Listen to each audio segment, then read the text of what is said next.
What's up, man? It's JC Flamez, man. We live here on Meet the Culture, man. Anderson, what up? Ding Audio, what up?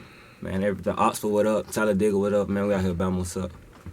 So basically, I mean, you've been in the game for a minute. I mean, you've been hustling. Like, I seen you start on, with Lynn J on the radio, and you was helping her. Like, that's what you've been using in high school. And then you started dropping mixtapes, and I mean, you got the video, Rich Boys. Basically, the reason I brought you here today is just like, I want to talk about like the Alabama state of culture. What do you think is at? What do you think is holding it back? And, like, what you got planned coming up for you? Yeah, I started when I was like 17. Like, I was in high school, we had a radio station, and I got my song on the radio, and like my whole school would just call and vote for me and shit. So we used to compete, and after that, I started working in the radio. And I think Alabama's a real dope culture. I think what we missing is stuff like that. The radio. I don't think it's like we come to Atlanta, it seems like the radio is exciting. It feel like it's a thing. You get what I'm saying? So like I feel like that's something we missing. But I think Alabama where it's at, man. Everybody working, man. We got a lot of good talent in Alabama. We just continue to work.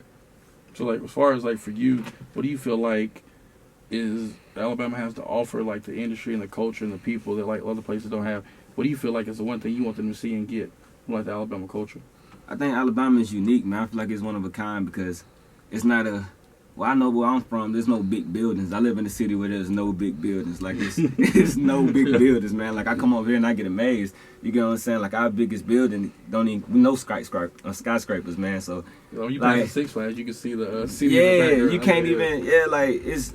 So I feel like it's unique. We got a unique story. You get what I'm saying? Because coming where I'm from, man, it's different, man. It's just different. When I come to a city and I see these big buildings and stuff, it's like mind blowing for me. Like the first time I saw New York, I was like tripping, like damn, like this building's this big. Cause my whole life we ain't see no shit like that.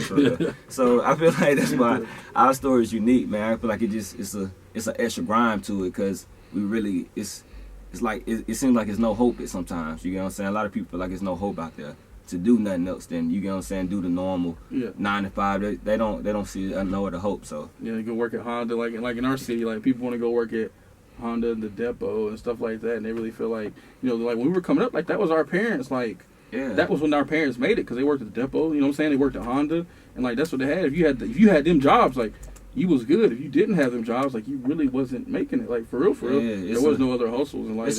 It's a real hard working city, man. You gotta work hard for your money out there, man. It's not like a lot of entertainment value. It's not a lot of that going on. So I feel like we being an artist from there, you see things different. What was that one moment where you felt like, this is where I could do this for real? Because like sometimes you get caught up in it. Like even I know when I was like starting to write and you try to get big in the culture, it's like you hit those moments where you like, man, I might just take my ass and like stop trying to focus on this, and like I need to go for real. And like find something else to do. But then you have those moments, it's like, yeah, this is what I'm supposed to do. This is where I'm supposed to be at. Like, what was that moment like you knew, like you looked at like, this is my shit, this is what I'm supposed to do? Well, the one moment that really was crazy with me, and it's a funny story. I was working with Doe B. It was like I was just going with Carlton Banks. I worked with Carlton Banks real close. Shout out Luke. Shout out to Carlton Banks, man. Rest in peace, Doe B, man. King Alabama. But we had been doing a lot of stuff, man. We had a movement.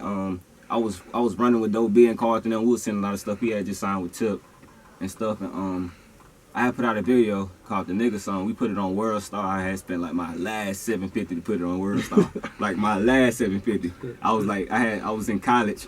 I sold my laptop to get the money to put it on World Star. So we put it on World Star, man. It got like 200,000-300,000 views on World Star. So I'm finna go get I'm like, man, fuck this rap shit. I ain't making no money out of it. I'm on my way to Honda. Carlton Banks taking me. So I'm on my way to Honda. Like, my nigga called me like, hey, Honda hiring, dog. Like a motherfucker, go up there. So I go up there. I done got some piss and everything. So I'm serious, man. I done got some piss and everything. So I go up there. I fill out the little application. And I kid you not, dog, my phone rings. It's like a weird number. I had got an email for some people, but I ain't think it was for real. You get what I'm saying? I thought it was on some humble shit. But I answered and it's Be Rich. He like, I'm Be Rich. I'm B.O.B.'s manager. You get what I'm saying? He was just telling me all he worked with. I'm like, you bullshitting me, dog. Like, what the fuck? And he like, that shit was just crazy, man. We ended up doing a management deal. So I was like, fuck Honda. I ain't even go do the job. I just turned around and left. Well, one time I saw a picture of you and Doe B in the club, like right after Doe B had passed, and like he was just laughing and smiling, and you was looking up to him, because I know he was like your mentor. Like, Yeah. how was that feeling? 'Cause, like, I think in Alabama, like, you know, you keeping it real right now, saying, you know, you sold your laptop. I think a lot of times in Alabama, people are like, you know, no, bro, I just started rapping yesterday. Yeah. I got a deal, you know what I'm saying? And I got a record, you know what I'm saying? Like, we was lit, bro. I already had, you know what I'm saying, the Louis Vuitton. I already had, you know what I'm saying, whatever it was. Yeah. I just rap because I want to. I'm good at it. Yeah, Like, I ain't coming to game like that. Like, I ain't coming to game with I ain't had no trap check or nothing. I started rapping. I used to take my money and just try to flip it, man. And Doe was just real, man. Doe was real. It was dope working with Doe. He was real, man. That picture, I had a song with him, and I was supposed to perform it, but we had opened up for the Migos the night before, and he was asking what his verse was at. Dog, he was laughing because I was supposed to give him the mic, but his verse wasn't on there. He was like, "What my verse at, dude?" I was like, "Oh, damn, you feel me?" So it was a cool dude, man. It was good working with him. well, what'd you say you learned the most from Doe B? Like, you was there from, like, when nobody really knew who Doe B was to when he took off. I wasn't there when I met Doe B. He had already let me find out. You get what I'm saying? He was on his way there. You know what I'm saying? He had already let me find out. But I got a chance to see Baby Jesus be recorded, and what I learned from him was work ethic, man. Doe work ethic, man. He was in the studio. The studio was his trap. He was in the studio all day, every day. You get what I'm saying? So that's why I learned Phil just got to keep working, man. And I seen that it's possible. You get what I'm saying? Because being from Mama, we don't see too many artists blow. It ain't like how it is like in Atlanta where you know a lot of artists that blew. You don't really know too many artists that blew out of Alabama. As a whole, you get what I'm saying? So he let me see it was possible because I remember seeing him in the same studio. Then like 6 months later, he on 106 & Park. So I was like, damn, this shit real. You feel me? You could really do this shit. So It's like inspiration. Yeah, it's inspiration. That's what you really helped me with, inspiration. And I felt like when Doe B passed, it kind of killed the inspiration for a lot of people in Alabama because like Doe, I remember when it hit me for Doe, it was like we went to, you know, I was helping with the Lil Wayne and what was it, the 2 Chainz and T.I. tour. Right. And that opening night when Doe B came out and Doe B did Let Me Find Out, I feel like a lot of people in the audience, it hit him like a lot of artists, like, you know, this could be us, like, if we work with it, we'll be seen if we can say humble and work. Right. But how was it adjusting, like, not having Doe there? Because I know, like, you know, a lot of people felt like, you know, it was kind of hard. And, like, Doe had everybody connected. I know, like, I heard stories. Certain people, it's like, you know, when Doe was around, people would sit in his bag. You know, we was working with certain people, and after that, it was just like everything stopped. Everybody hit a roadblock. That's true. It was the hardest thing about adjusting without Doe was just because I don't know, just like because we all believed in Doe. You feel me? Doe, everybody believed in Doe. Everybody was still working on their own, but he was the person that was. You get what I'm saying? He'll make the connection happen for you. You get what I'm saying? He was that person he was like in the middle. So it was hard, man. Cause like after that happened, Doe, a lot of people just stopped working. Like it was just like they all went and did other stuff. So it was hard, man. Cause you gotta have people to work. You can't just be one person doing it. You get what I'm saying? So it take everybody working together. So that's what really was the hardest thing. Adjusting to it is just adjusting to everybody it's like playing on a team.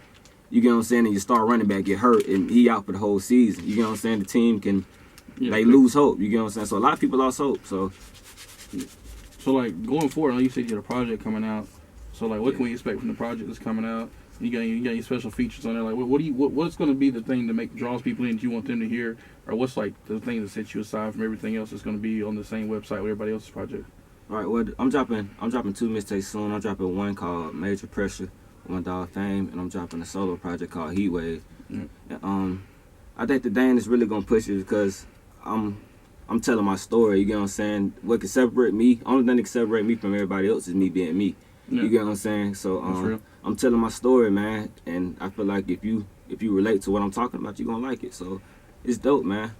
It's dope. When can we expect it to be out? Like, any time frame you shooting for? I'm shooting for late September. You know what I'm saying? I should be ready by late September. We just getting everything together. Now I got the music ready. We getting ready to just trying to put it out the right way. Yeah. Well, you know, since day one, I always told you I believe in you. And always, like I told you, what set you aside from everybody else in Alabama was you kept it real. And you didn't take the already had it approach, already got it. You was real humble about everything you was doing. Like, you know, you're out here trying to make it. And it's a process. And it's like, I know like Charlamagne always says, you got to believe in the process. Like, you can't lose faith. Like, there's a process. Nah, you can't shortcut. You can't, man, because a lot of people, they want that.